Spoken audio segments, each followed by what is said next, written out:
அவருடைய தூதர் சொன்னார்கள், யாரை ரமதான் வந்தடைந்தும் அவர்களுடைய பாவங்கள் மன்னிக்கப்படாமல் ரமதான் அவர்களை விட்டு கடந்து சென்றால் என்னாகும் யா ரசூலல்லாஹ், அவர்கள் நாசமாகுவார்கள் என்று அல்லாஹ்வுடைய ரசூல் ஸல்லல்லாஹு அலைஹி வஸல்லம் சொன்னார்கள்.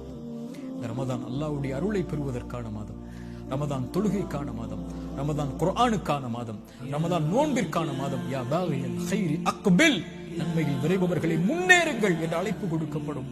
யா பாகிய ஷர்ரி, தீமையில் இருப்பவர்களே, குர்ஆனை மறந்தவர்களே, திக்ரை மறந்தவர்களே, தொழுகையை மறந்தவர்களே, அல்லாஹ்வை மறந்தவர்களே, அக்ஸிர் அக்ஸிர், குறைத்துக் கொள்ளுங்கள். வலில்லாஹி உத்தகாஉ மினன் நார், நரகத்திலிருந்து இந்த ரமதானில் விடுதலையாக கூடியவர்கள் இருக்கிறார்கள்.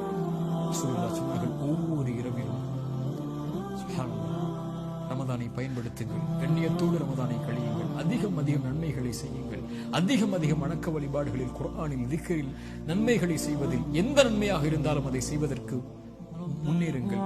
அல்லாஹ் ரப்பல் ஆலமீன் ரமதானை அடைந்திருக்கக்கூடிய நமக்கு ரமதானை முழுமையாக கழித்து இன்னும் பல ரமதானை வாழ்வில் அடைந்து சொர்க்கத்தில் நுழைந்து நரக விடுதலையை பெற்று, அதிலும் குறிப்பாக அல்லாஹ்வுடைய தூதர் ஸல்லல்லாஹு அலைஹி வஸல்லமோடு ஜன்னத்துல் ஃபிர்தௌஸில் அவர்களுடைய தோழர்களோடும் குடும்பத்தார்களோடும் நானும் நீங்களும் நம்முடைய குடும்பத்தார்களோடும் வாழக்கூடிய பாக்கியத்தை அல்லாஹ் எனக்கும் உங்களுக்கும் தரட்டும்.